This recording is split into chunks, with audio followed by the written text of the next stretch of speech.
Assalamualaikum warahmatullahi wabarakatuh. Saya Yunitawati SPDGR, calon guru penggerak Angkatan 8 dari Kota Luxmawe. Kali ini saya akan memaparkan video aksi nyata saya di modul 1.4 Budaya Positif.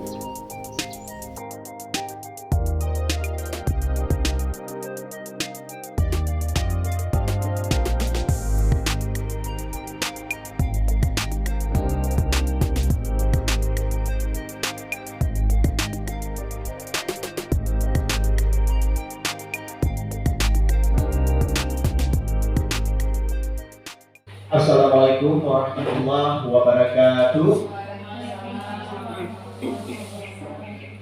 Alhamdulillah, puji bersyukur pada Allah. Beri salam kepada Rasulullah, yang mana pada hari ini merupakan hari kedua kita ke sekolah, yaitu melaksanakan kewajiban kita mendidik anak-anak bangsa yang kita cintai dan kita harapkan untuk membangun bangsa dan negara ke depan. Yang saya muliakan, wakil kepala sekolah, yang saya muliakan Bapak Ibu Dewan Guru, tenaga tata usaha, perpustakaan, dan juga seluruh keluarga besar dan teman semua yang Bapak banggakan di sini. Bapak Ibu yang kami hormati, hari ini agendanya adalah mensosialisasikan, menyebarkan pemahaman dan penerapan pengalaman budaya positif disampaikan oleh Bu Yunitawati selaku calon guru penggerak di sekolah kita, di mana ini merupakan tugas dari calon guru penggerak akan memaparkan budaya positif yang akan disampaikan oleh Ibu Yunitawati SPD. Dalam ini marilah kita ikuti bersama. Ini menjadi pengetahuan juga bagi kita yang mana ini perlu kita terapkan di sekolah ataupun dalam kehidupan masyarakat nantinya. Baik, dengan waktu kita persilakan kepada Ibu Yunitawati SPD.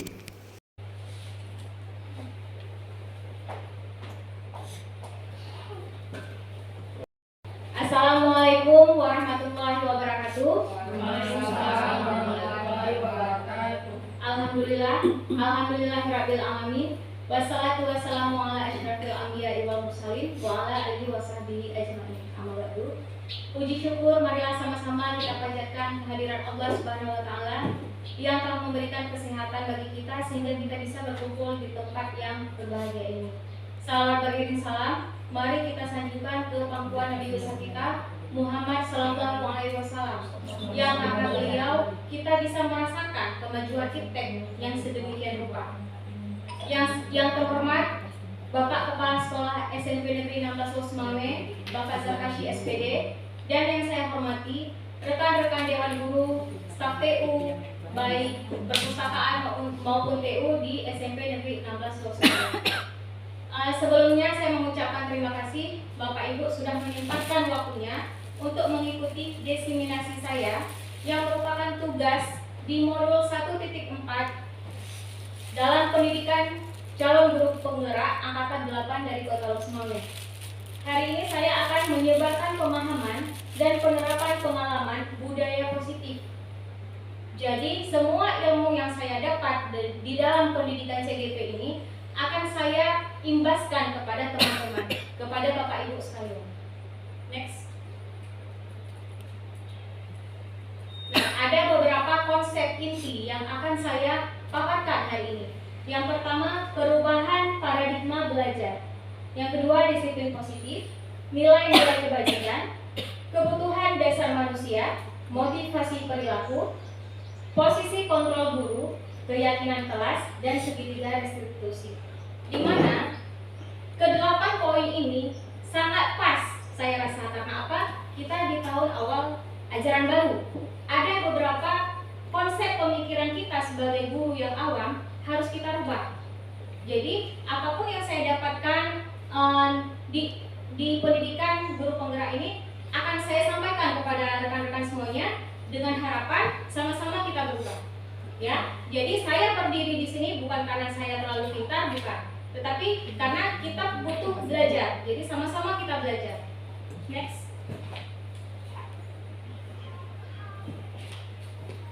Kita akan mengupas inti yang pertama, pembelajaran dengan paradigma baru. Nah, seperti yang kita ketahui, pembelajaran tujuannya apa pembelajaran, Bapak Ibu? Tujuan dari pembelajaran itu sendiri apa? Untuk mencapai sesuatu yang diharapkan. Oke. Untuk mencerdaskan anak bangsa. Biasanya seperti itu ya kita ya. Nah, di sini yang harus kita rubah adalah mindset kita, pemikiran kita sebagai guru, bahwa pembelajaran itu bukan untuk mencerdaskan anak bangsa. Karena apa? Kita tidak bisa mencerdaskan anak-anak. Kita hanya bisa menuntun. Itu kata Bu Haja Dewantara. Kita sebagai guru hanya bisa menuntun si anak. Malah Ki Hajar Dewantara berpendapat bahwa seorang anak itu lahir ke dunia sudah ada kodratnya masing-masing. Peran guru itu anak-anak diibaratkan itu bagaikan selembar kertas yang sudah ada tulisan, tapi kurang. Tugas guru hanya menebalkan tulisan itu. Tulisan yang positif ditebalkan, tulisan yang negatif disamarkan, jangan ditebalkan. Kita arahkan si anak itu. Nah, di sini yang kita tahu bahwa saya juga sendiri melakukan kesalahan itu. Yang saya tahu saat saya mengajar pelajaran saya harus membuat si anak mencapai nilai KKM 70. Nah, ternyata kita salah. Tujuan akhir dari kesuksesan si anak itu bukan nilai, tetapi apa? Pemahamannya. Inilah yang coba kita rubah dengan paradigma baru. Pembelajaran dengan paradigma baru merupakan pembelajaran yang dirancang berdasarkan prinsip pembelajaran berdiferensiasi, sehingga para peserta didik belajar sesuai kebutuhannya berdasarkan tahap perkembangan sesuai teori psikologi modern untuk mewujudkan profil pelajar Pancasila. Nah, tahun ini SMP Negeri 16 sudah memberlakukan 2 kurikulum. Yang pertama kurikulum 2013 yang biasa kita gunakan, dan yang kedua adalah kurikulum Merdeka. Nah, mungkin Bapak Ibu tidak asing lagi dengan profil pelajar Pancasila. Yang pertama, beriman dan bertakwa kepada Tuhan Yang Esa dan berakhlak mulia. Yang kedua, berkebinekaan global. Yang ketiga, mandiri, bergotong royong, kreatif, dan bernalar kritis. Inilah yang dituntut kita menjadi seorang guru. Kita bentuk anak-anak ini ke dalam 6 dimensi profil pelajar Pancasila. Nah, sekarang yang perlu kita garis bawahi adalah pembelajaran berdiferensiasi. Pernah dengar Bapak Ibu? Pembelajaran berdiferensiasi. Mungkin berbahasa Inggris, different. Perbedaan. Nah, pembelajaran berdiferensiasi ini pembelajaran yang bagaimana? Ada Bapak Ibu yang tahu? Ini pembelajaran gimana? Sesuai dengan karakternya. Kemudian cara belajar. Nah, sekarang kita ubah dulu mindset kita. Pembelajaran berdiferensiasi ini adalah pembelajaran yang tujuannya itu adalah kebutuhan belajar si individu itu. Pembelajaran diferensiasi ini bukan satu orang guru mengajar satu materi harus menggunakan banyak model, bukan. Bukan membedakan model pembelajaran, bukan membedakan atau mengelompokkan si anak pintar, si anak kurang pintar, si anak tidak pintar, bukan. Kemudian bukan membedakan gaya belajar. Jadi apa? Coba next cek. Nah, Tomlinson membagi kategori kebutuhan murid menjadi 3 aspek. Jadi dalam pembelajaran diferensiasi tadi ada 3 aspek yang dilihat. Yang pertama, kesiapan belajar. Kesiapan belajar ini dalam kurikulum Merdeka kita menggunakan beberapa asesmen. Ada asesmen diagnostik. Nah, kalau untuk sekarang bukan lagi asesmen diagnostik, tapi sering dikatakan asesmen awal pembelajaran. Ada beberapa bahasa yang dirubah Misalnya kayak ATP, dulu silabus, sekarang ATP. KIKD dulu, KIKD sekarang CP. Banyak hal-hal yang diubah. KKM sekarang menjadi KKTP. Nah, jadi kesiapan belajar. Kita balik lagi ke dalam kesiapan belajar. Kesiapan belajar ini seorang guru itu, misalnya saya pelajaran IPS, saya mau memberikan materi tentang peta. Nah, saya melakukan dulu asesmen awal pembelajaran kepada anak-anak. Saya memberikan soal itu terserah kepada gurunya. Nah, saya mau mengukur sebelum saya mengajarkan materi peta, saya mau melihat dulu anak-anak kenal nggak peta dengan soal-soal yang ranahnya itu rendah, tingkat kesulitannya rendah. Misalnya, apakah kalian mengetahui apa itu peta? Apakah unsur-unsur peta itu? Nah, di situ kita bisa petakan. Oh, ada anak yang memang mengerti, sudah pernah lihat peta itu. Nah, baru kita mengambil suatu metode pembelajaran, baru bisa kita buat. Oh, ternyata 90% anak-anak sudah paham tentang peta, baru kita kaji. Begitu juga dengan asesmen formatif dan sumatif. Kita lihat dulu hasil dari asesmen itu, kira-kira bisa nggak melanjutkan materi selanjutnya. Kalau kira-kira anak-anak banyak yang kurang mampu, kurang paham dalam materi itu, jangan dilanjutkan. Berarti tugas si guru mengulang kembali materi tersebut. Kemudian minat murid. Nah, ini dalam satu kelas misalnya ada 30 anak. Enggak semuanya senang bahasa Inggris. Tidak semuanya juga akan senang dengan IPA. Nah, ini harus menjadi pemakluman bagi guru. Jangan si guru memaksakan, oh tidak bisa bahasa Inggris, harus bisa.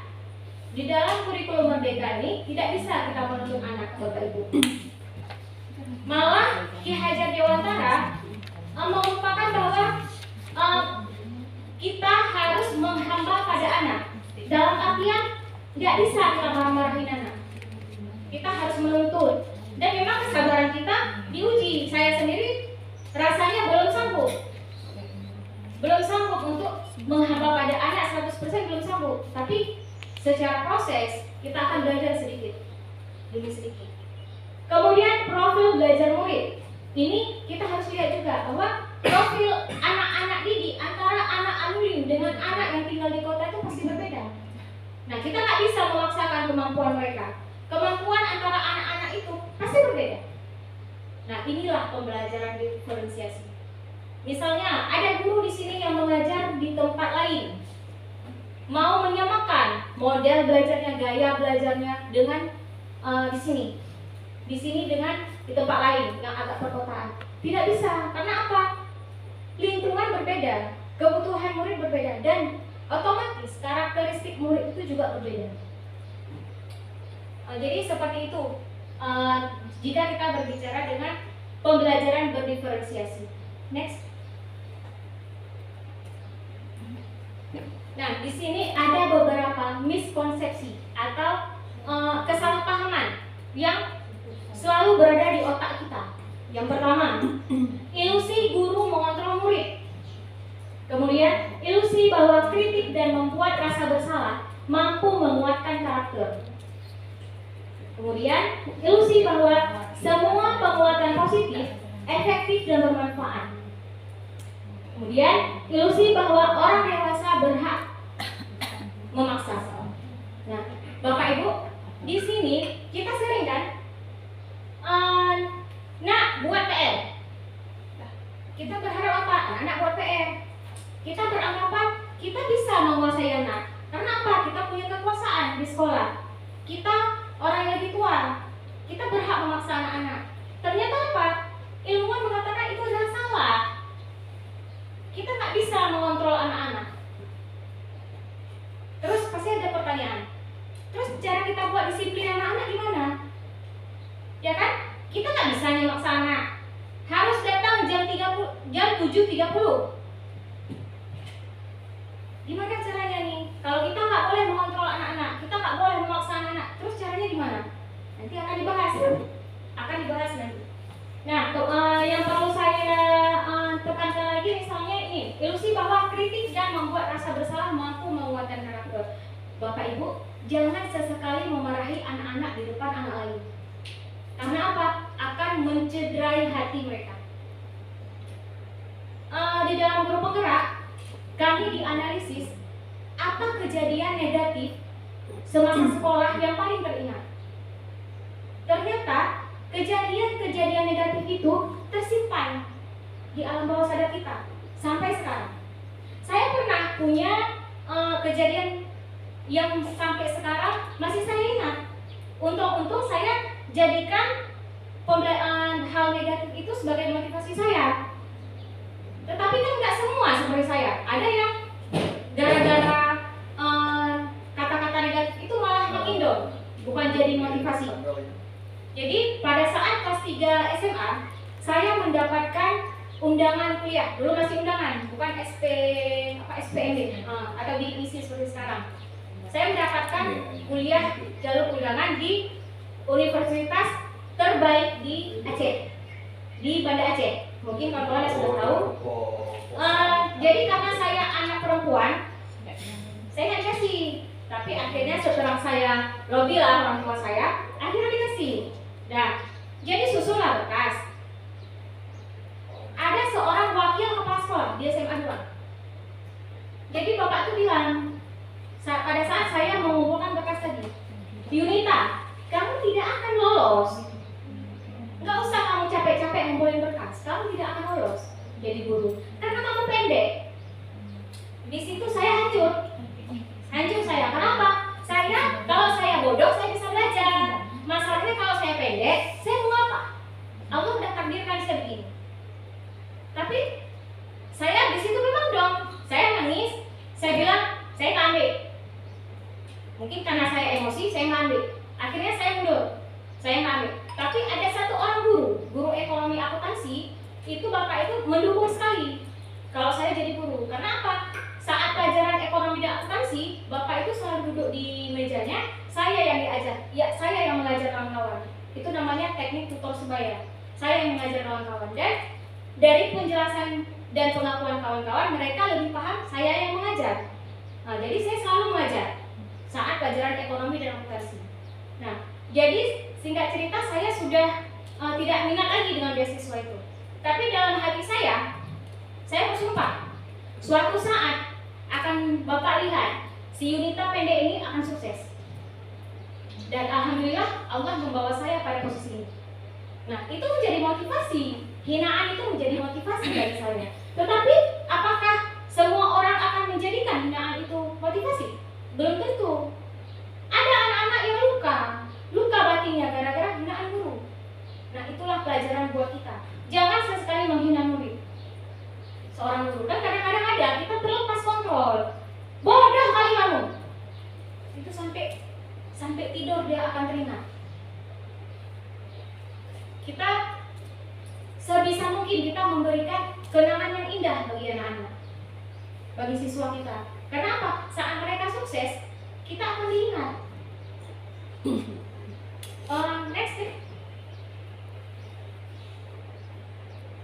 Nah, mengubah paradigma stimulus respon ke pendekatan teori kontrol. Nah, stimulus respon ini maksudnya begini kawan-kawan. Ada seorang anak telat nih. Kita sebagai guru piket berdiri di depan pintu gerbang. Kenapa kamu telat? Telat bangun, Bu. Ya udah, kutip sampah. Nah, itu kejadian stimulus respon. Tetapi yang teori kontrol, kenapa kamu telat? Saya telat bangun, Bu. Kenapa telat bangun? Mama ayah berantem, Bu, semalam. Nah, siapa yang salah? Bukan si anak kan? Nah, kita nggak bisa langsung memberikan konsekuensi pada dia. Kita cari tahu dulu. Ibaratnya guru tuh memang harus ekstra sabar. Oh, nggak sanggup lah kita. Banyak kali anak telat hari ini. Dan memang kayak itu kita dituntut. Sekarang coba kita kaji satu persatu. Pada stimulus respon, realitas kebutuhan kita sama. Nah, kita beranggapan gini, orang telat ya udah melakukan kesalahan, berarti dia melakukan pelanggaran. Tetapi pada teori kontrol, kebutuhan kita berbeda. Karena ini ada anak memang telat, tetapi kita harus lihat dia masih mau sekolah, dia udah tahu dia telat. tapi dia masih mau sekolah. Kalau dia nggak sekolah kan sah saja. Apa? Tapi dia nggak disuruh petik sampah, nggak disuruh bersihin WC, tapi dia masih mau sekolah. Itu yang kita harus sadari. Terus yang kedua, semua orang melihat hal yang sama di stimulus respon. Terus teori kontrol, setiap orang memiliki gambaran yang berbeda. Apa yang baik menurut kacamata saya belum tentu baik menurut Bapak Ibu. Nah, itu harus kita pahami. Itu dalam semua masalah. Apa yang saya lihat baik, oh anak-anak baik nih melakukan literasi. Mungkin ada guru nggak bagus kita melakukan literasi, nggak efektif kalau 15 menit betul. Dan kita nggak bisa mengelak, kamu harus ikut mau anakku. Nggak bisa. Makanya harus ada kolaborasi semuanya. Cari titik tengahnya di mana. Kemudian kita mencoba mengubah orang agar berpandangan sama dengan kita. Kita berusaha memahami pandangan orang lain tentang dunia. Ini beda, pemikiran satu sama seseorang orang lain itu pasti beda. Kemudian perilaku buruk dilihat sebagai suatu kesalahan. Di teori kontrol, semua perilaku memiliki tujuan. Nah, ini yang perlu kita garis bawah. Mau dia berperilaku buruk, mau dia berperilaku baik, pasti memiliki tujuan. Misalnya, ada seorang anak, kita lagi rapat nih ceritanya, tapi dia cabut. Punya tujuan nggak dia cabut? Punya. Tujuannya apa? Dia udah bosan di kelas, jadi cari kesenangan di luar. Itu berkaitan dengan kebutuhan manusia yang nanti akan saya paparkan juga. Nah, semua tindak tanduk kita itu pasti memiliki tujuan. Kemudian di stimulus respon, saya bisa mengontrol orang lain. Di teori kontrol, Anda tidak bisa mengontrol orang lain. Kemudian pemaksaan ada pada saat bujukan gagal. Nah, di sini ditekankan kolaborasi dan konsensus menciptakan pilihan-pilihan baru. Nah, ini seperti kejadian yang misalnya literasi. Ada guru yang beranggapan bagus literasi 15 menit sebelum pembelajaran.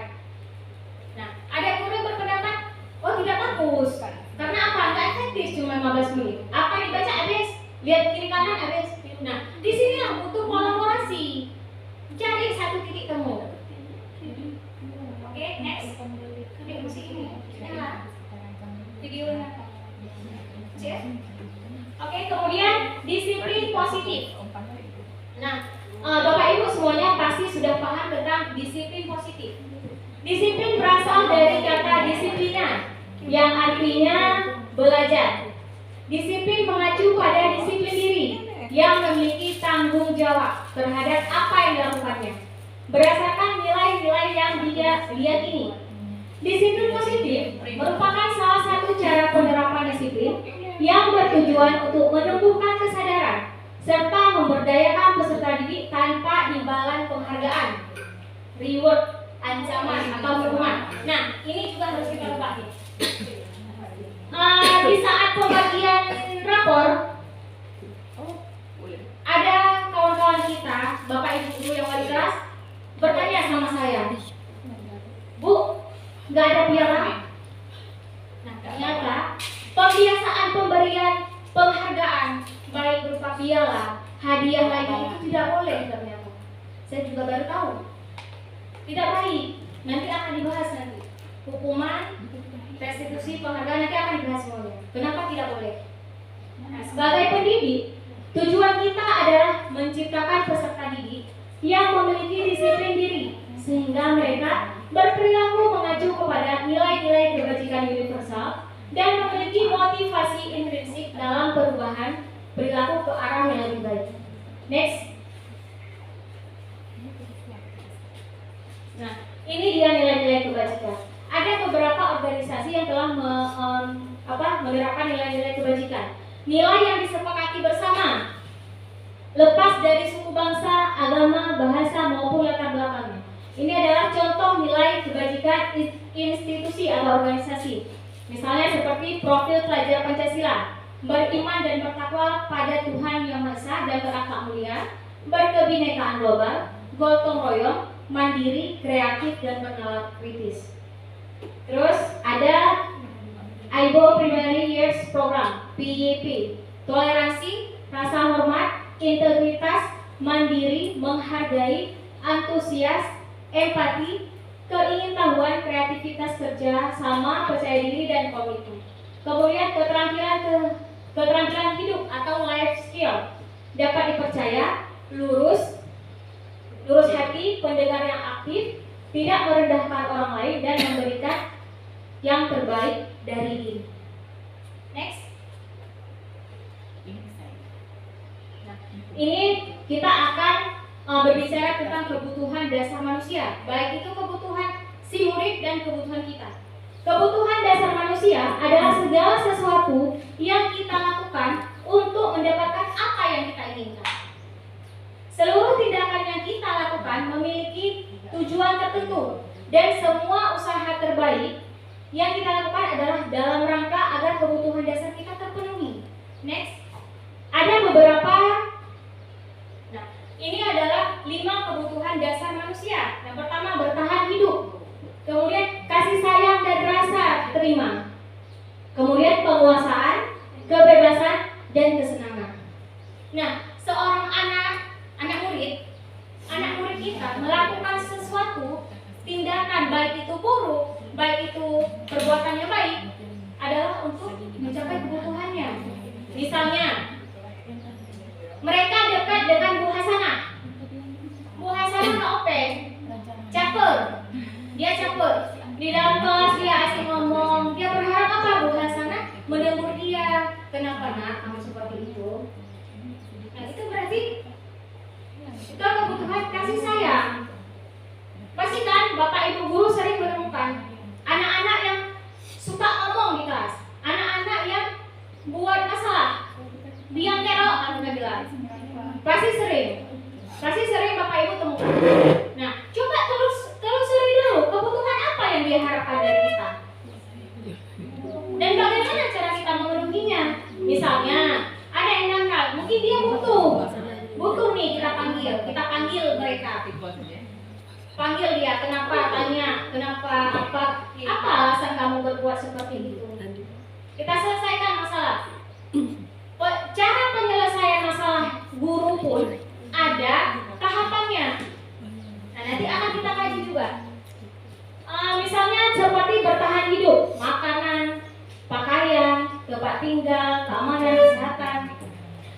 Contoh dari kasih sayang dan rasa diterima, dipedulikan, berbagi, kerjasama menjadi bagian dalam kelompok. Penguasaan, harga diri, keinginan untuk dianggap, memimpin, berprestasi, diakui, didengar. Kebebasan, mencakup mandiri, memiliki pilihan, mencoba hal baru, mampu mengendalikan arah dirinya. Bagian kesenangannya, bermain, humor, antusiasme, dan tertawa. Nah, ini bagian kesenangan ini yang dituntut bagi kita seorang guru. Mau pelajaran eksak, mau non eksak, bawa happy dalam belajar. Entah itu Bapak Ibu melakukan ice breaking, biar ada peregangan mereka. Jangan, misalnya pelajaran matematika, fokus, nggak boleh ketawa karena pelajaran eksak, pelajaran pasti 1 tambah 1 tetap 2, nggak pernah 11. Nah, itulah yang harus kita ubah. Ayo kita menciptakan rasa senang anak-anak saat belajar. Santai tapi serius. Itu yang dituntut bagi kita. Jangan yang selama ini kita lakukan, saya pun begitu. Masuk ke dalam kelas, buka buku catat. Bu, saya nggak sanggup catat, ya duduk aja. Dan saya pun sering melakukan seperti itu. Nah, inilah yang harus kita ubah. Pemikiran-pemikiran seperti inilah yang harus kita ubah. Next. Motivasi perilaku manusia. Ini contoh anak didik ya. Ada 3 alasan seseorang melakukan tindakan. Yang pertama, untuk menghindari ketidaknyamanan atau hukuman. Yang kedua, untuk mendapat imbalan atau penghargaan dari orang lain. Yang ketiga, untuk menjadi orang yang mereka inginkan dan menghargai diri sendiri dengan nilai-nilai yang mereka percaya. Nah, sekarang Bapak Ibu saya tanya dulu. Anak-anak, kenapa masukkan baju ke dalam? Ya, rapi. Dari ketiga motivasi itu, kira-kira anak-anak itu condong ke arah mana sih? Anak-anak misalnya memasukkan baju ke dalam, hadir tidak keluar saat jam belajar. Satu ya. Yang kita lihat sekarang ini fenomena di sekolah kita, anak-anak melakukan itu semua karena nomor satu untuk menghindari hukuman, ya kan? Berarti kalau anak-anak masih memiliki alasannya itu untuk menghindari hukuman, berarti kita masih harus menuntun anak-anak untuk menjadi yang nomor 3 ini. Harus ada motivasi intrinsik dari diri mereka. Nah, timbul pertanyaan sekarang, gimana caranya kita meningkatkan motivasi intrinsik mereka untuk kedisiplinan? Pasti capek kita, iya jelas, capek kita. Gimana caranya ya? Ini apalagi kan, Bapak Ibu, mungkin Nopi udah merasakan sendiri, Bu Nopi sudah merasakan sendiri. Kemarin kami memberikan MPLS kepada anak-anak. Kayaknya, sepertinya anak kelas 1 ini ada bakat nakal lagi ya, berani mereka. Banyak, saya lihat bakat-bakat untuk jiwa-jiwa pemberontaknya banyak. Sekarang tugas kita, kalau kita lembek, habis anak-anak ini. Kenapa? Berbeda dengan tahun lalu. Anaknya diam, patuh. Kali ini kayaknya saya udah feeling memang luar biasa memang. Aktifnya luar biasa. Ya, aktifnya luar biasa. Saya melihat pertama dari gotong royong. Saya nggak suruh, saya di situ sama Bu Mala. Saya nggak suruh cabut rumput di dalam got itu di belakang ini. Tapi mereka punya inisiatif dan nggak kesumbat. Berarti itu bagus. Tetapi setiap ada positif pasti ada negatif. Ternyata saat di awal mereka saking aktifnya ya. Oke, kawan lagi guru ngomong di depan, mereka pun ngomong. Nah, ini PR terbesar bagi kita dengan jumlah 30.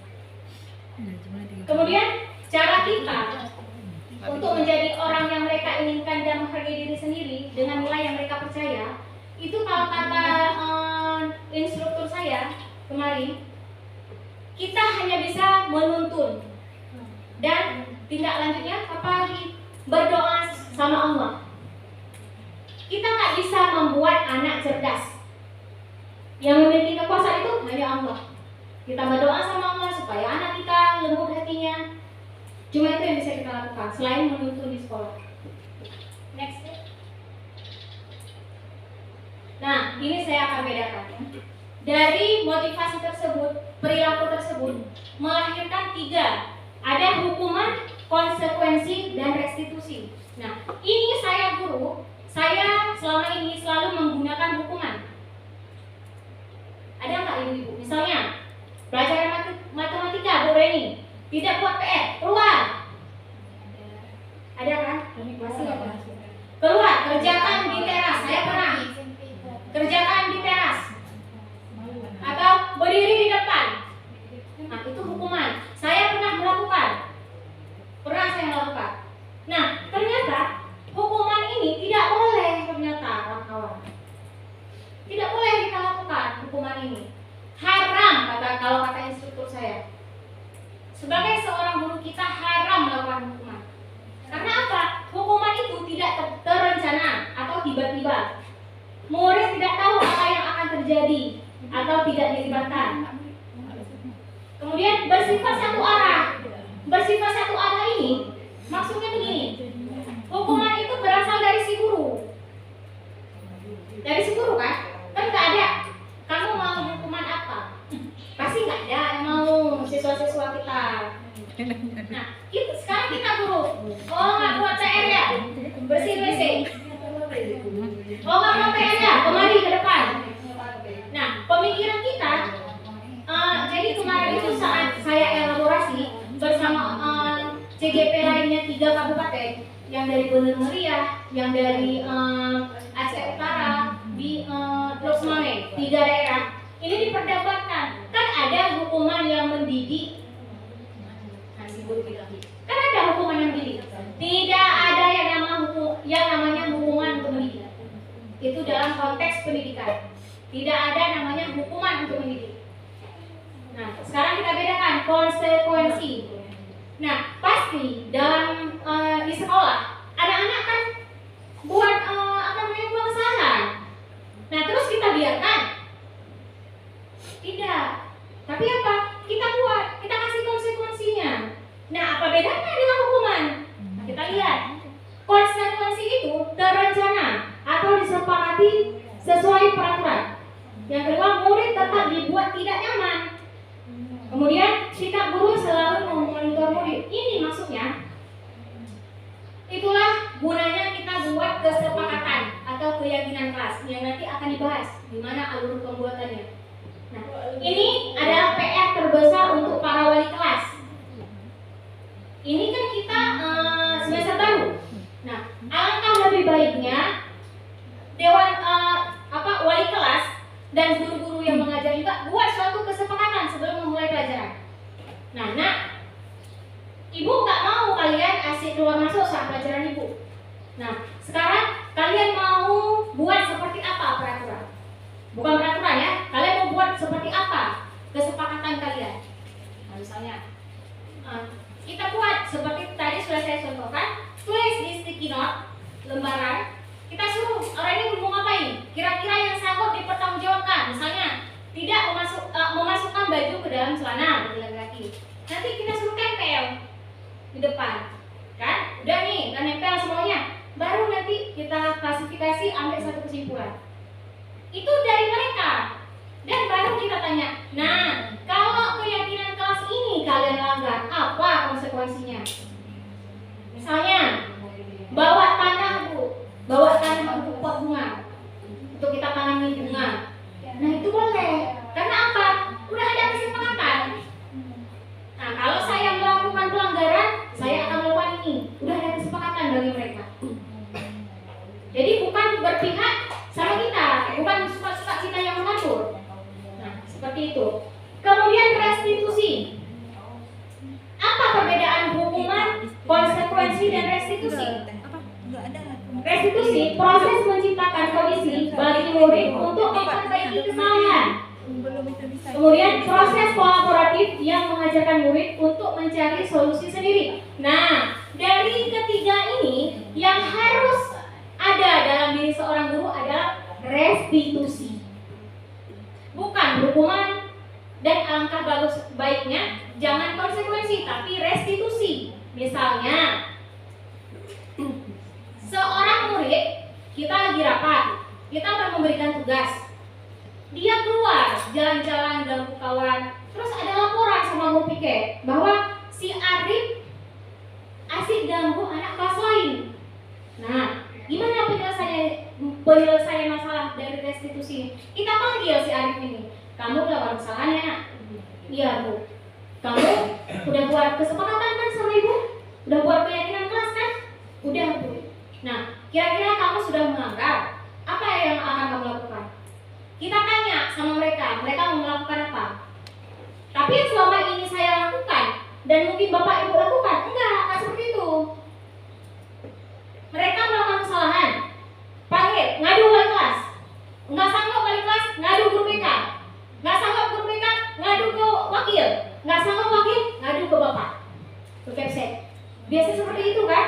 Nah, saya juga seperti itu. Itulah pandangan yang salah kita selama ini, yang harus kita luruskan. Nggak bisa lagi si anak melakukan kesalahan lagi, misalnya terlambat. Si anak terlambat. Nah, kira-kira nah, biar kamu nggak terlambat lagi bagaimana, Nak? Nah, kita harus memancing si anak untuk mencari solusi dari masalah yang dilakukannya. Itulah restitusi. Next. Kemudian 5 posisi kontrol guru. Nah, ini kan kawan-kawan tolong disimak. Ini mungkin kawan-kawan belum pernah dengar. Nah, kita seorang guru punya 5 posisi kontrol. Yang pertama penghukum, pembuat merasa bersalah, teman, pemantau, dan manajer. Nah, biar kita tahu dulu posisi kita di mana. Next deh, kita telaah soal berikut ini dulu. Nah, ini pertanyaan pemantik. Ya. Kasus 1. Andi dan Wawan adalah murid Anda. Mereka terlibat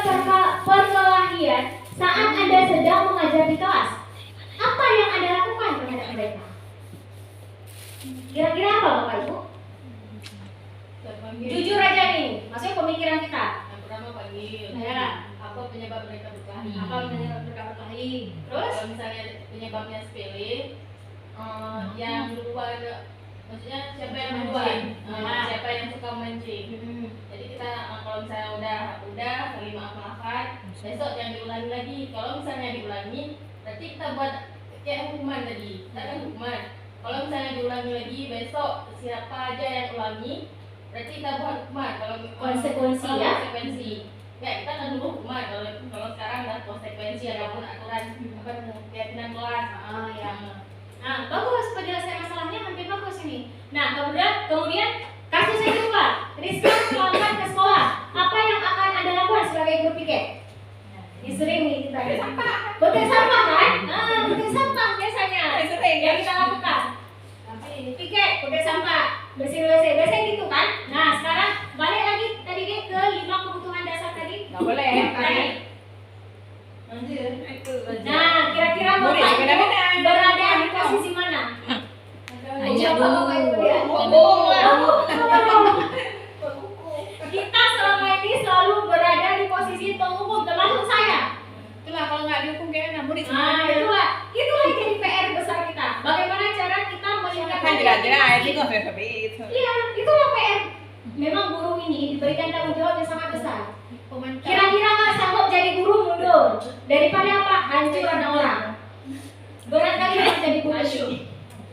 Nah, kemudian ini kan saya pernah memposisikan saya sebagai teman dan pembuat merasa bersalah. Jadi pada saat saya mengajar di tingkat SMA, saya pernah mengajar di sebuah sekolah.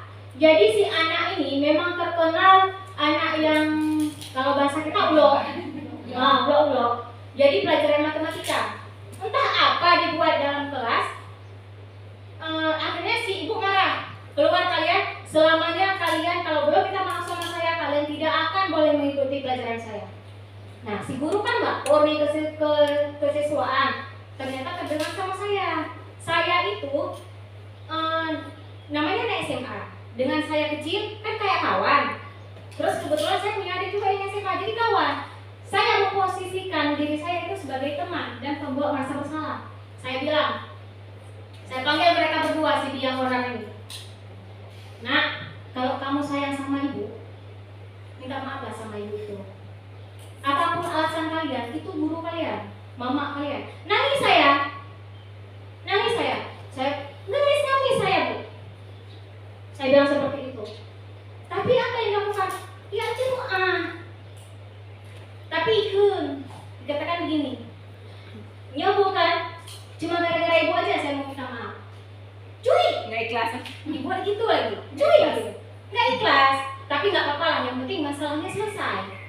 Nah, teman lagi. Kan kita tahu bahwa masa-masa SMA itu masa yang paling indah. Nah, kita sebagai teman dan masa-masa SMA itu umur mereka itu masih mencari jati diri kan. Salah-salah pergaulan hancur mereka. Salah-salah kawan hancur. Nah, di sini saya mau posisikan diri saya sebagai teman. Bu, ayolah Bu bakar-bakar rumah ibu. Mau saya bakar-bakar ayam maksudnya. Bakar-bakar ayam apa? Bakar-bakar rumah ibu. Ayo saya bilang. Jadi saya memposisikan diri sebagai teman di situ. Nah, mungkin kan inilah pengalaman saya ini mungkin bisa diterapkan di sini. Ajak anak-anak itu sebagai teman. Jangan ada anak yang nakal selalu telat. Kita pernah seperti itu. Selalu telat. Urung rusak. Selalu kamu telat. Biasanya kita seperti itu. Karena apa? Kita memposisikan diri kita sebagai penghukum. Nah, inilah yang harus kita rubah. Seorang guru, mau dia kepala sekolah, mau dia guru TU, wajib memposisikan diri sebagai manajer. Apa sih manajer itu? Nanti akan kita bahas. Lanjut, next.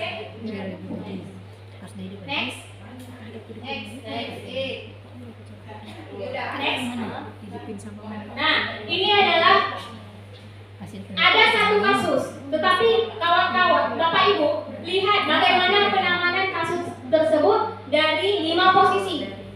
Kasus, Siswa tidak memakai atribut lengkap saat upacara bendera. Nah, ini kasus yang sering kita jumpai.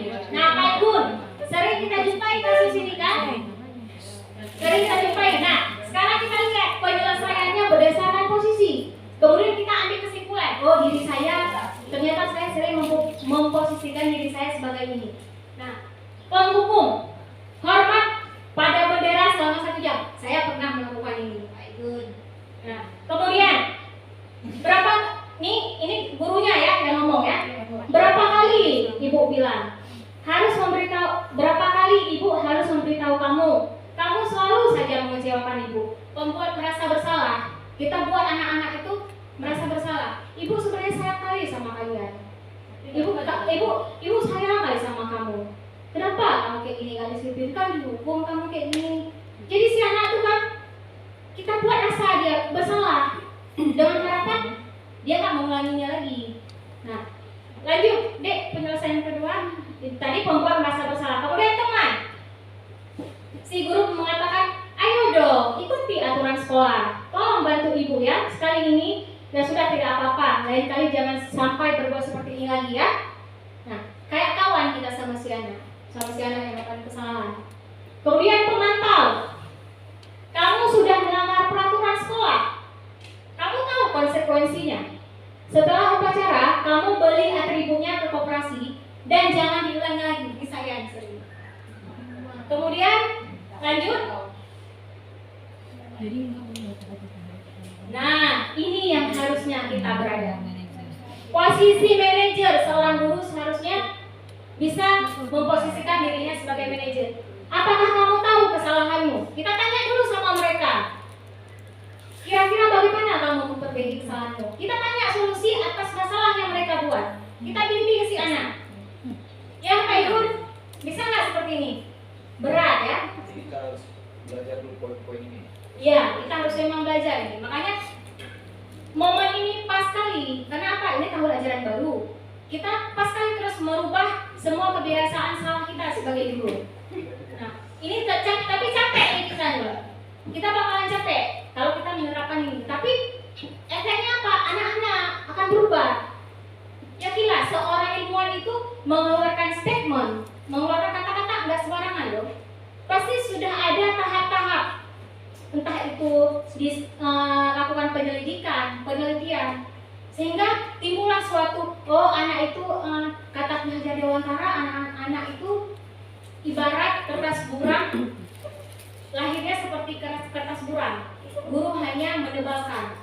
Nah, kenapa dibilang seperti itu, Pak? Mana ada?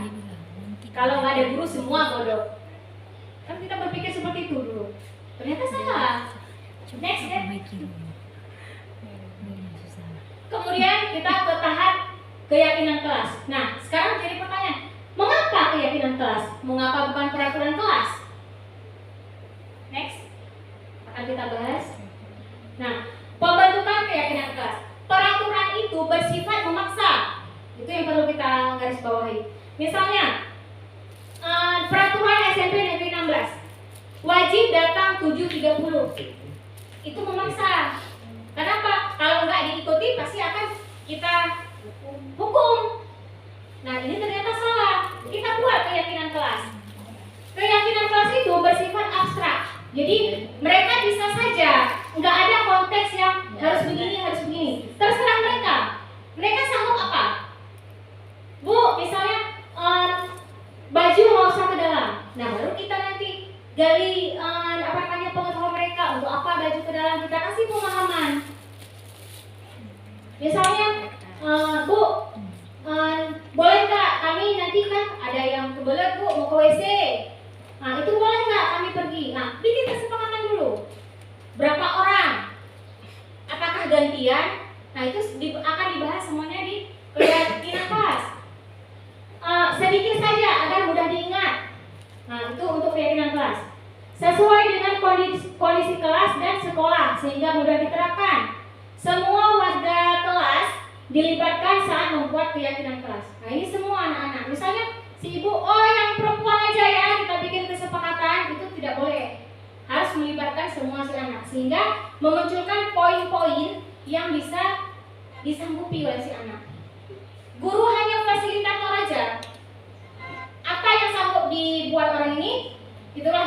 dijalankan. Next. Nah, inilah cara penyelesaian masalah guru yang menempatkan dirinya di posisi manajer tadi. Segitiga restitusi. Segitiga restitusi yaitu suatu proses dialog yang dijalankan oleh guru agar dapat menghasilkan murid yang mandiri dan bertanggung jawab. Ini ada 3 tahapannya. Yang pertama, menstabilkan identitas, validasi tindakan yang salah, menanyakan keyakinan. Ini adalah tahapannya. Nanti akan saya sediakan 2 kasus yang sudah saya jalani. Nah, nanti Bapak Ibu bisa mengambil kesimpulan. Pernahkah kita buat seperti itu dalam menyelesaikan masalah anak-anak? Next.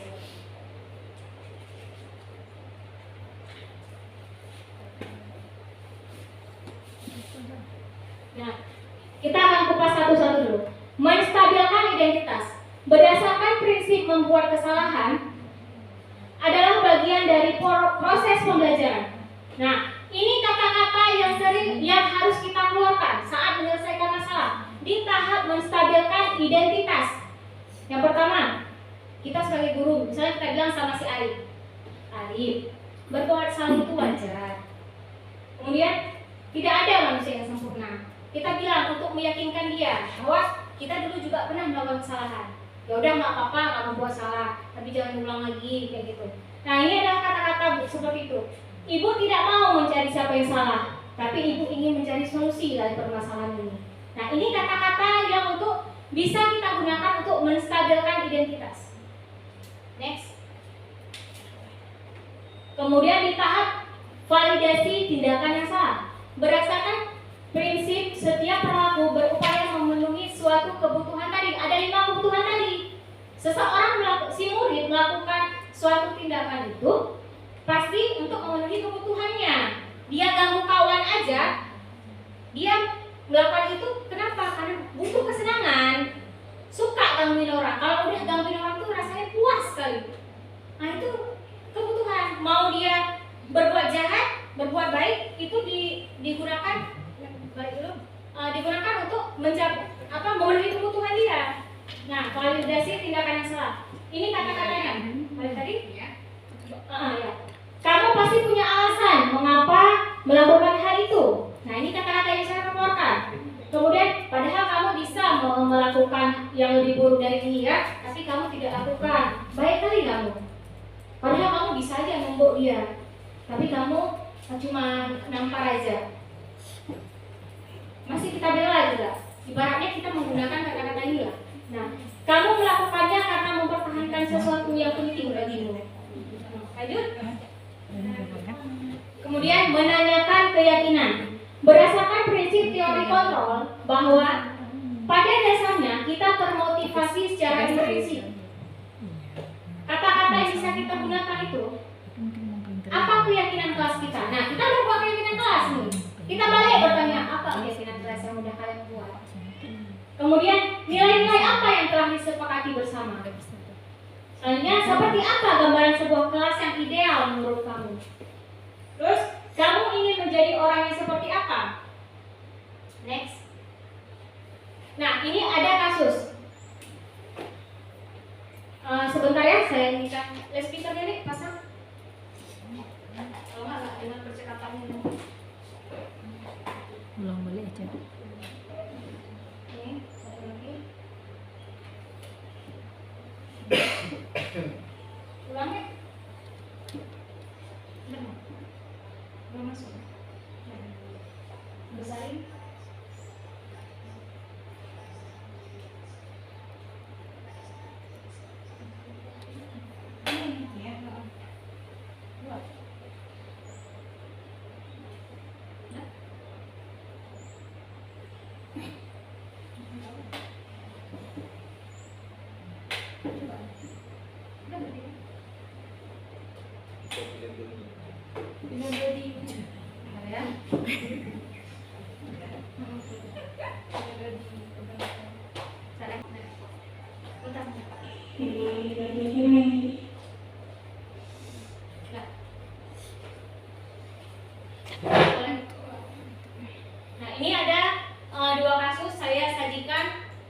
untuk menyelesaikan masalah berdasarkan tahapan segitiga restitusi.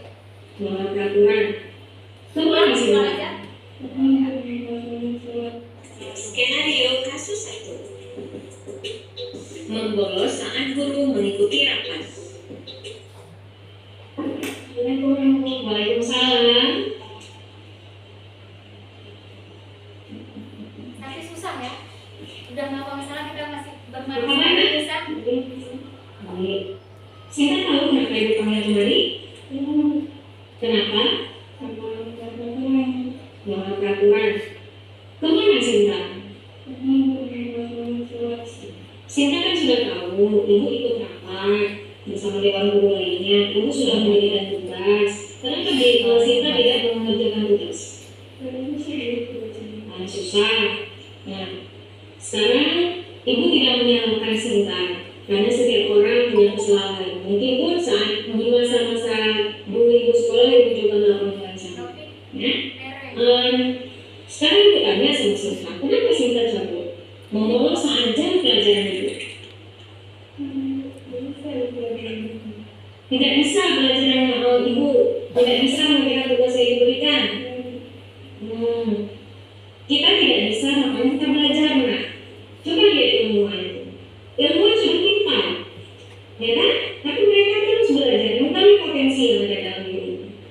Jadi jangan bosan-bosan untuk belajar, ya nak ya? Nah sekarang, apa yang akan Sinta lakukan, nak? Nah ini kita balik lagi pertanyaan pada mereka. Apa kira-kira yang mau mereka bertanggung jawabkan dari kesalahan mereka? Bagus sekali. Keyakinan kelas apa yang sudah Sinta lakukan, nak?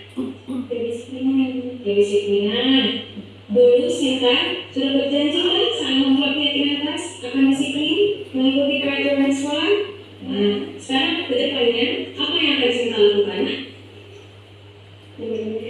Ada bolos lagi. Nah, ibu harap ini jadi pelajaran ya buat Sinta, jangan ulangi lagi. Berjanji sama diri sendiri, jangan berjanji sama diri, ya. Tapi berjanji sama diri sendiri. Karena yang menentukan kamu berhasil nantinya adalah diri kamu sendiri. Sekarang kembali ke kelas, ikuti pelajaran. Nah kita membicarakan Skenario solusinya sama cara. kasus 2. Mencontek saat ujian semester.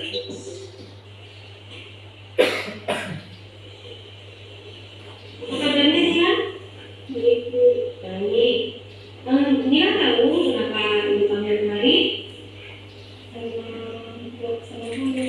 Kesalahan. Ya, kemarin ibu terima laporan bahwa saat ujian Nila kedapatan membawa contekan di kertas kecil. Apa benar, nak? Ya udah, ibu hargai kejujuran mereka.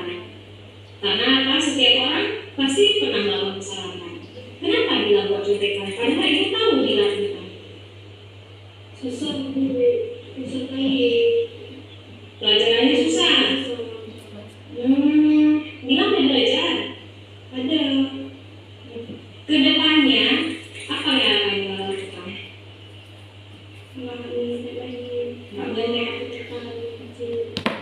Akan belajar? Nah sekarang Nila keyakinan kelas apa yang sudah Nila langgar? Tidak jujur ya. Nila kan dulu sudah berjanji kan sama ibu kan di kelas bersama teman-teman yang lain bahwa akan menjunjung tinggi nilai kejujuran.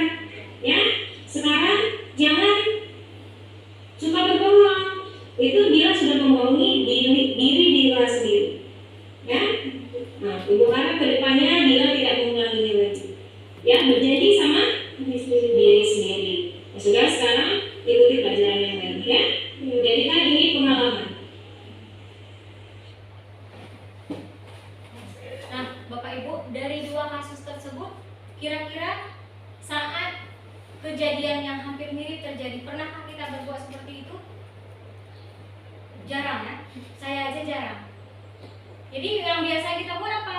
Saat ada siswa yang mencontek misalnya, kita langsung, kenapa nak kamu menyontek? Oh kamu menyontek ya, nih awas nih kamu. Terus kita langsung marahi. Biasa seperti itu. Saya juga seperti itu. Nah inilah PR terbesar kita. Kita ubah mindset, pemikiran, paradigma yang selama ini kita pegang teguh kembali ke jalan yang baik. Nah, itu PR kita, Bapak Ibu. Apalagi sekarang kurikulum merdeka, kita disuruh memerdekakan murid. Nah, memerdekakan dalam konteks apa nih ceritanya? Apakah bisa kita terserah mereka mau guling-guling di lantai? Boleh nggak seperti itu? Nah, inilah PR kita. Antara kita sekarang masih meraba-raba nih, masalah kurikulum merdeka. Yang intinya kurikulum merdeka itu apa? Memberikan kebebasan kepada murid. Nah, ya, itulah PR kita. Berat sekali. Mungkin kalau memang ada guru yang khusus BK, mereka sudah mempelajari ilmu psikologi anak. Nah, dalam teori-teori psikologi itu sudah dibahas bagaimana penyelesaiannya. Makanya kenapa setiap masalah itu dilimpahkan ke BK? Karena apa? BK ada tahapan penyelesaian masalah. Untuk apa lagi? Minat bakat. Kita nggak bisa memaksakan kamu ikut tarian ya, kamu ikut vokal ya. Sementara apa? Si anak punya bakat ke dia punya power yang untuk kinestetik, geraknya, psikomotornya yang aktif. Berarti apa? Kita arahkan dia ke ekstrakurikuler, PJOK, olahraga. Kita arahkan seperti itu. Jadi biarkan si anak yang menemukan bakatnya. Kita hanya menuntut aja. Kita fasilitasi si anak. Misalnya, anak yang suka ngobrol saat belajar. Nah, itu bisa kita didik. Itu pelajaran guru bahasa Indonesia nanti PR-nya didik mereka untuk bisa memberikan ceramah setiap hari Jumat. Setelah yasinan, latih mereka. Karena apa? Mereka punya ngomong. Mereka suka ngomong. Anak yang suka ngomong itu memiliki kosakata yang banyak. Nah, jadi bisa kita arahkan sesuai bakat mereka. Misalnya lagi anak yang suka nyolek-nyolek kawannya. Nah, itu apa? Bisa kita arahkan juga. Makanya untuk apa MPLS itu? Itulah kita temukan bakat dan minat si anak-anak ini. Ada anak-anak yang memang nggak bisa, PBB nggak bisa. Saya sendiri gitu. Saya saat latsar dulu sampai nggak bisa tidur. Latih PBB karena takut dihukum. Karena memang nggak bisa saya. Dari SMA saya nggak bisa PBB itu. Tapi karena dihukum ratusan orang di lapangan, dihukum, disuruh maju ke depan, malu rasanya. Karena udah dihukum, hari ini saya dihukum, malamnya saya nggak bisa tidur. Periksa kerapian 1, 2, 3, ya kayak gitulah. Nah, jadi semuanya punya bakat. Si anak ini udah punya minat dan bakat, gurunya yang menuntut. Nah, memang PR guru banyak sekali.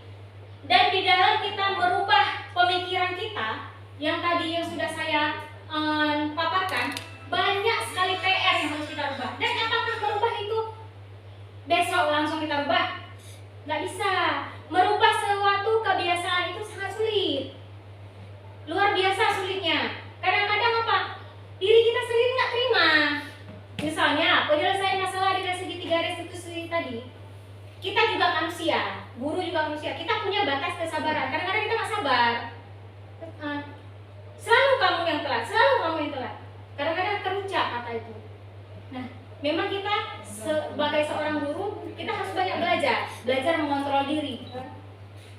Kemudian sudah berada di akhir penuntutnya, dalam penerapan program disiplin positif, hendaknya guru memiliki standar kepribadian profesional dan sosial yang baik, di mana guru mampu merefleksi dirinya dalam posisi kontrol saat ini. Bagaimana perjalanan dirinya sebagai among manajer yang menuntun murid-muridnya menjadi insan yang mandiri, merdeka, bertanggung jawab berdasarkan standar nasional pendidikan. Nah, Bapak Ibu, sekali lagi saya garis bawahi bahwa arti dari pendidikan itu bukan menuntut, tetapi menuntut. Kita yang selama ini kita jalankan, termasuk saya sendiri, adalah menuntut.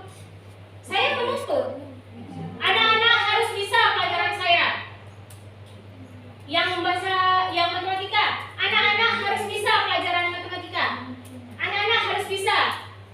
Itu yang kita tuntut. Anak-anak harus mencapai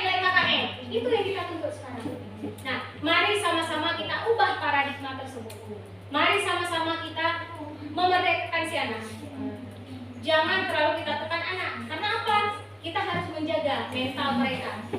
Kita harus menjaga psikis mereka. Mereka juga anak-anak kita. Kita diberikan tanggung jawab. Ayo sama-sama kita pupuk kesabaran kita. Nah, demikian pemaparan budaya positif dari saya. Semoga apa yang saya sampaikan sekarang saat ini bisa menjadi suatu perubahan untuk kedepannya. Sama-sama kita berubah agar apa? Sekolah kita menjadi sekolah yang baik, yang menjunjung tinggi kebebasan si anak. Ya, sekali lagi bahwa pendidikan itu bukan menuntut, tapi kita tuntut anak-anak menemukan bakat dan minatnya. Mari sama-sama kita dukung si anak untuk menjadi generasi yang berkarakter sesuai dengan profil pelajar Pancasila, seperti yang telah ditetapkan pemerintah. Jadi mari sama-sama kita merenungi diri, apa kesalahan-kesalahan sebagai guru yang telah kita lakukan, kita berbenah sama-sama. Saya yakin Bapak Ibu juga tergerak hatinya untuk berubah. Bagaimana yang posisi penghukum tadi, kita berupaya untuk menjadi posisi manajer. Otomatis kita nggak bisa melakukannya sendiri. Kita harus berkolaborasi, saling mengingatkan. Oh, misalnya ada si guru satu misalnya, Bu Asana masih berdiri di pintu tiket, dia masih memarahi anak-anak. Nah, kita sebagai kawannya menegur, Bu Asana, kita nggak boleh seperti itu. Jadi sama-sama kita belajar kita mengontrol diri kita, belajar kita memposisikan diri kita sebagai guru yang baik itu seperti apa. Ingat Bapak Ibu, tanggung jawab besar itu ada di tangan kita. Nah, bagaimana cara kita untuk memenuhi tanggung jawab itu? Kita belajar. Oleh karena itu Bapak Ibu, mari sama-sama kalau ada pengembangan profesi kita ikuti. Baik itu diklat, webinar, sosialisasi, ayo kita ikuti sama-sama. Karena apa? Kita kalau tidak belajar, kita semakin tertindas.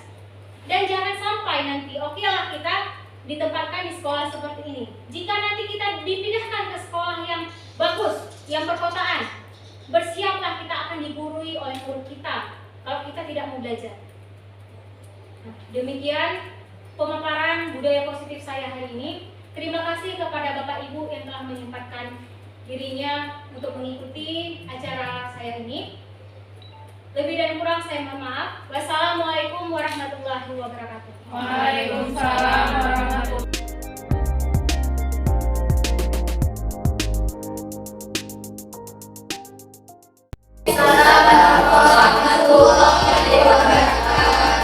Apa kabar anak-anak itu semua? Baik. Karena berhubung hari ini adalah pembelajaran kita di awal semester, nah kita akan membuat suatu keyakinan kelas. Pernah dengar keyakinan kelas? Apa itu keyakinan kelas? Iya, keyakinan kelas adalah kesepakatan antara siswa dan guru, bukan peraturan. Kalau peraturan itu berasal dari ibu sendiri. Misalnya, Sinta tidak mengerjakan tugas. Sinta, kamu keluar kerjakan di teras. Nah, itu adalah hukuman berasal dari ibu. Tidak ada kesepakatan antara ibu dan kalian. Nah, sekarang kita akan membuat sebuah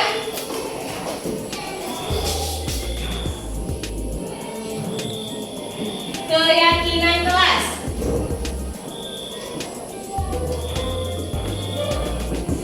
Keyakinan kelas 9. Nah, ibu akan membagikan selembar kertas catatan. Di sini kalian akan menuangkan ide-ide kalian. Kira-kira keyakinan seperti apa yang akan kalian sepakati? Ya, nanti akan kita pilih.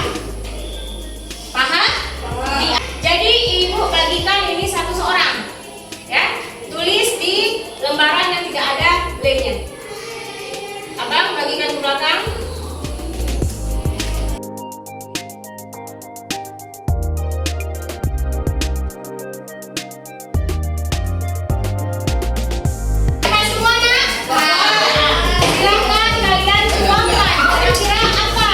Keyakinan kalian di dalam kelas kita selama 1 tahun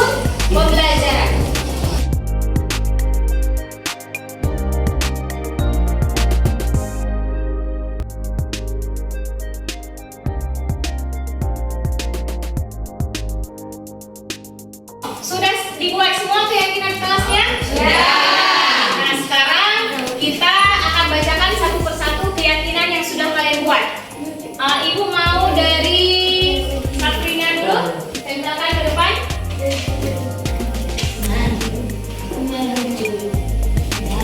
Dan kawan-kawan juga mengikuti, tempel ke depan. Biar ibu bacakan, biar kita kelompokkan dan mengambil sebuah kesimpulan.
Kalian sudah membuat keyakinan kelas. Ada beberapa poin penting yang menjadi kesimpulan untuk keyakinan kelas kalian hari ini. Yang pertama, masuk kelas tepat waktu. Sanggup kalian masuk kelas tepat waktu, nak? Sanggup. Ya, bagus. Kemudian berpakaian rapi sesuai dengan aturan sekolah. Sanggup kalian? Sanggup. Kemudian menghargai guru dan teman. Sanggup? Sanggup. Sanggup? Sanggup. Ya. Kemudian menjaga kebersihan kelas dan sekolah. Sanggup? Sanggup. Tertib saat proses belajar mengajar. Tidak keluar saat asik keluar jalan-jalan ke kelas lain. Sanggup? Sanggup. Sanggup. Kemudian mengerjakan tugas dengan baik dan tanggung jawab. Setiap tugas yang diberikan guru kalian kerjakan. Sanggup, nak? Sanggup. Nah, kemudian berbicara yang baik dan sopan. Etika berbicara dengan teman bagaimana, etika berbicara dengan guru bagaimana. Yang dihormati bukan hanya wali kelas, tapi semua guru yang masuk dan yang tidak mengajar di kelas ini. Semua guru yang ada di SMP Negeri 16 Lok Sumawe wajib dihormati. Paham, nak? Nah, dari 7 item yang sudah ibu bacakan tadi, apakah ada poin yang memberatkan kalian? Tidak. Alhamdulillah. Ini adalah 7 poin kesepakatan kelas yang sudah bisa kita simpulkan dari kegiatan membuat keyakinan kelas hari ini. Nah, coba Sinta maju bacakan yang besar biar kita meyakinkan kawan-kawan lagi bahwa mereka mampu untuk memenuhi keyakinan atau kesepakatan yang telah kita buat tadi. Coba yang besar, nak. 1. Masuk kelas tepat waktu. 2. Berpakaian rapi sesuai dengan aturan dari sekolah. 3. Menghargai guru dan teman. 4. Menjaga kebersihan kelas dan sekolah. 5. Tertib saat proses pelajaran mengajar. 6. Mengerjakan tugas dengan baik dan tanggung jawab. 7. Berbicara yang baik dan sopan. Oke. Nah, ini adalah kesepakatan kelas yang harus kalian jalankan selama 1 tahun ajaran ini.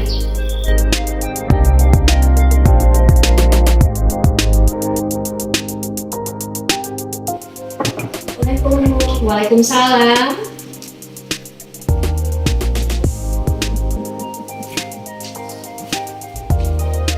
Apa kabar, nak?